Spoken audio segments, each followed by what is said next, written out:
ধুর লাউড়া, এইবারের পিকনিকটা বাইরে করতে পারবো না, বাজেট খুবই কম। সেই জন্য আমাদের পিকনিকটা এবার সেই নদীর ধারেই করা লাগবে। তাহলে পিকনিকের বাজেটটা কি কি থাকবে? বাজেট বলতে বেগুন ভাজা, পটল ভাজা আর না হয় খিচুড়ি করা যাবে। লাউড়া, এগুলোকে পিকনিক খাওয়া বলে? না মাংস আছে, না মদ আছে, তোর পিকনিক তুই একা গিয়ে খা। আরে সব কিছু তো তোমাদেরকেই ছেড়ে দিয়েছি, তোমরা যত টাকা দেবে সেই হিসাবে পিকনিকের বাজেট করা হবে। হ্যাঁ সেটা তো বুঝেছি, কিন্তু এই কিন্তু কিন্তু আবার কি? পোলট্রি আনা হবে 10 কেজি, মদ আনা হবে 5 বোতল, আর বাকি টাকাটা দিয়ে না হয় ভাতের ব্যবস্থা করা যাবে। লাউড়া, পিকনিকে কোনো ভাতের ব্যবস্থা করা হবে না, শুধু মাংস আর মদ, ঠিক আছে? ঠিক আছে, আমার কোনো সমস্যা নেই। পল্টু, তোর যদি কিছু সমস্যা থাকে বলে দে। না না, আমার আবার কেন সমস্যা থাকবে? ঠিক আছে, তাহলে কালকের মধ্যে টাকাটা দিয়ে দিও। হ্যাঁ, তাহলে কত করে দিতে হবে? আমার মনে হচ্ছে 500 করে দিলে একদম পিকনিক ফেটে যাবে। হবে তাহলে, ঠিক আছে 500 করে দেব, কিন্তু ডিজে বক্সের কথা তো বলা হলো না। হ্যাঁ, এখন ঠিক কথা বলেছিস, ডিজে বক্স তো আমাদের আনতেই হবে, কারণ ডিজে বক্স না থাকলে পিকনিক খাওয়া বলে মনেই হবে না। তাহলে সব কথাবার্তাগুলো কমপ্লিট, এখন কালকে সবাই টাকাগুলো সময় মতো দিয়ে দিও। কালকে দেখা হচ্ছে, আজকের মতো বাড়িতে চললাম।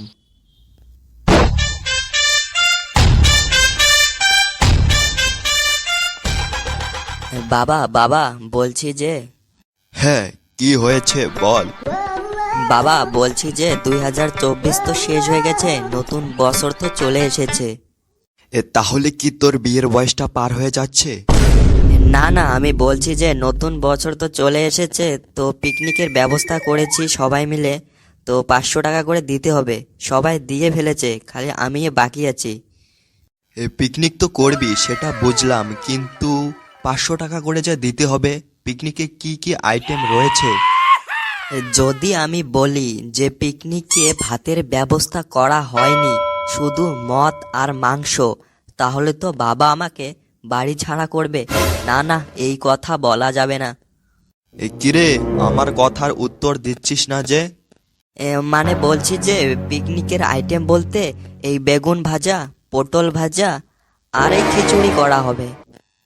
এই শুয়োরের বাচ্চা, তুই আমাকে পিকনিক খাওয়ানো শেখাচ্ছিস? পিকনিকের মধ্যে মদ নেই, ডিজে বক্স নেই, মাংস নেই, আর তোকে নাকি 500 টাকা দিতে হবে? এই শালা, কোন কপালে যে জন্ম নিয়েছি।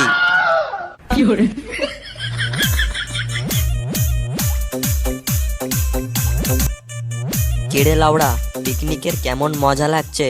ডিজে বক্স, তার সাথে মাংস আর মদ, মানে কি বলবো আর।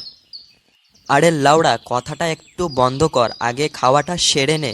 আমার তো জিভা দিয়ে জল বেরিয়ে যাচ্ছে, লোভ সামলাতেই পারছি না। এই কিরে, তুই যে বললি যে বাবা আমাকে টাকাটা দিচ্ছে না, তাহলে টাকাটা কোথায় থেকে পেলি? ওই কথা বলছিস? বাবাকে আমি ভালো করে বললাম যে আমরা সবাই মিলে পিকনিক করব, 500 টাকা একটা দিয়ে দাও, কিন্তু বাবা আমার সোজা কথা শুনল না। সেই জন্য আমি বাবার পকেট থেকে সেই টাকাটা চুরি করে এনেছি। ও, তাহলে এই কাণ্ড ঘটিয়েছিস। যদি একবার ধরা পড়িস তাহলে তো জানিসই তোর কেমন অবস্থা হবে। হ্যাঁ হ্যাঁ, অত আর জ্ঞান দেওয়া লাগবে না, ঠিক আছে? নিজেরটা আগে ঠিক করো। লাউড়াকে ভালো কথা বললে উল্টা চুদা কথা শুনতে হয়। কিরে শুয়োরের দলগুলো, এখানে এসে মদ খাওয়া হচ্ছে।